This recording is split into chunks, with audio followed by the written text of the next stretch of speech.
Selamat pagi anak-anak.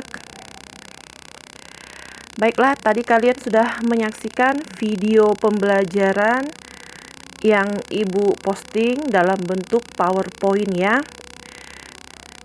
Nah, mungkin di antara kalian masih ada yang kurang paham dengan materi tersebut.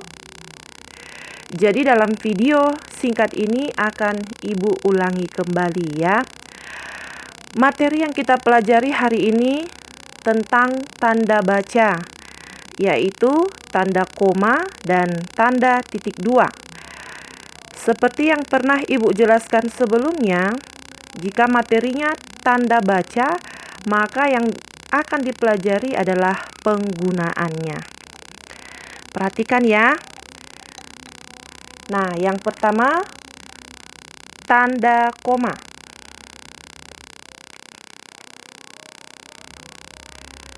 Baik, perhatikan. Tanda koma.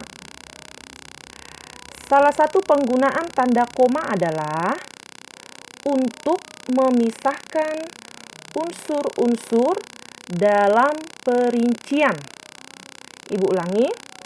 Salah satu penggunaan tanda koma adalah untuk memisahkan unsur-unsur dalam perincian.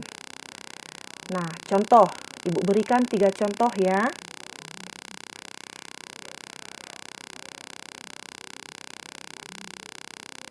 Ini sesuai dengan contoh yang ada di video PowerPoint tadi. Perhatikan.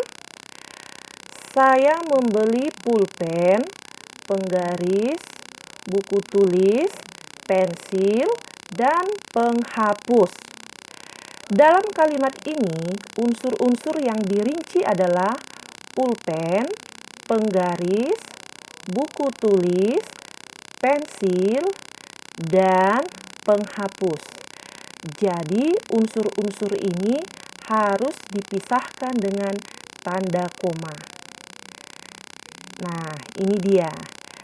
Kalau tidak kita buat tanda komanya, seolah-olah benda ini jumlahnya bukan 1, 2, 3, 4, 5, bukan 5, tetapi 2. Kemudian, kita pun membacanya akan kesulitan, seperti ini. Saya membeli pulpen, penggaris, buku tulis, pensil, dan penghapus.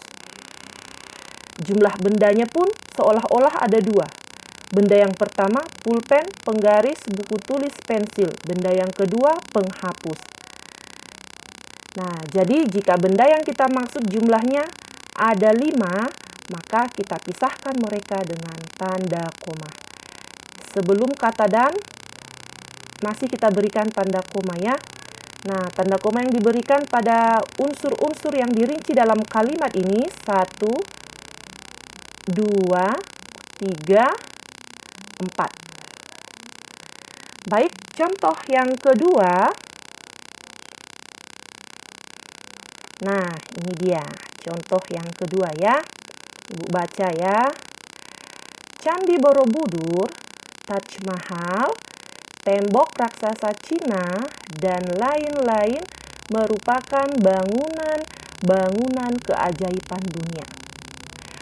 Pada kalimat ini, unsur-unsur yang dirinci adalah Candi Borobudur, Taj Mahal, tembok raksasa Cina, dan lain-lain. Boleh di depan, Bu? Boleh. Unsur-unsur yang dirinci boleh di depan, boleh juga di akhir, seperti contoh nomor 1 tadi. Nah, boleh tentang IPS, boleh. Tentang matematika juga boleh. IPA juga boleh. Tentang apa saja boleh. Yang mau Ibu tekankan di sini penggunaan tanda komanya. Jadi kalimatnya bebas ya. Baik, contoh yang ketiga, yang terakhir untuk tanda koma. Nah, ini dia, agak panjang ya. Agar terhindar dari virus corona, nah ini ada koma ya. Kita harus melakukan pola hidup sehat. Seperti mencuci tangan, koma, mengonsumsi vitamin C, koma, memakai masker, koma, dan menjaga jarak dengan orang lain. Unsur-unsur yang dirinci dalam kalimat ini: mencuci tangan, mengonsumsi vitamin C, memakai masker, dan menjaga jarak dengan orang lain. Nah, jadi unsur-unsur tersebut harus dipisahkan dengan tanda koma. Nah, itulah dia untuk penggunaan tanda koma ya. Contohnya sama dengan yang di video PowerPoint. Berikutnya kita ke tanda titik dua.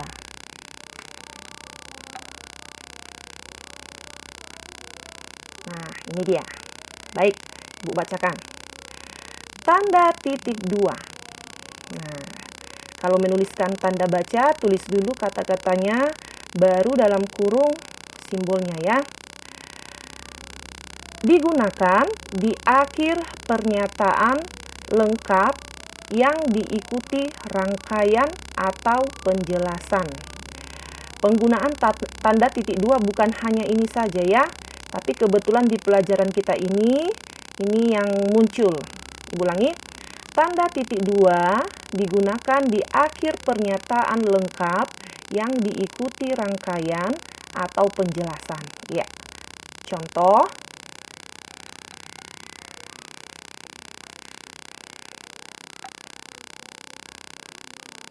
Ini dia contohnya. Ibu baca ya. Saya membeli keperluan sekolah di koperasi. Titik dua. Lihat kan? Tas, buku tulis 2 lusin, pulpen 1 kotak, dan sampul plastik. Titik. Ulang ya. Saya membeli keperluan sekolah di koperasi. Titik 2. Tas, buku tulis 2 lusin, pulpen 1 kotak, dan sampul plastik. Nah, pada kalimat berikut, akhir pernyataan itu adalah ini, koperasi. Nah, kemudian rangkaian yang mengikutinya mulai dari tas, buku tulis 2 lusin, pulpen 1 kotak, dan sampul plastik. Jadi, karena kalimat ini, kalimat saya membeli keperluan sekolah di koperasi, dia masih diikuti rangkaian, maka kita tidak memberikan tanda titik, tapi tanda titik dua. Seandainya kalimat ini tidak diikuti rangkaian, yaitu tas, buku tulis 2 lusin, pulpen 1 kotak, dan sampul plastik ini, di sini tanda titik. Tapi karena mau kita sebutkan apa-apa yang dibelinya di koperasi, maka dia harus kita berikan tanda titik dua. Pada kalimat seperti ini, kita tidak boleh memberikan kata seperti yaitu, yakni. Nah, ini dia. Nah, yaitu, yakni, antara lain, misalnya. Nah, tidak boleh ya. Nah, maksud Ibu seperti ini. Saya membeli keperluan sekolah di koperasi, yaitu tas. Oh, tidak boleh. Kalau kita berikan di sini yaitu, maka ini bukan titik dua lagi. Ya. Nah, jadi tidak boleh kita tambahkan kata-kata tersebut. Baik, contoh yang kedua.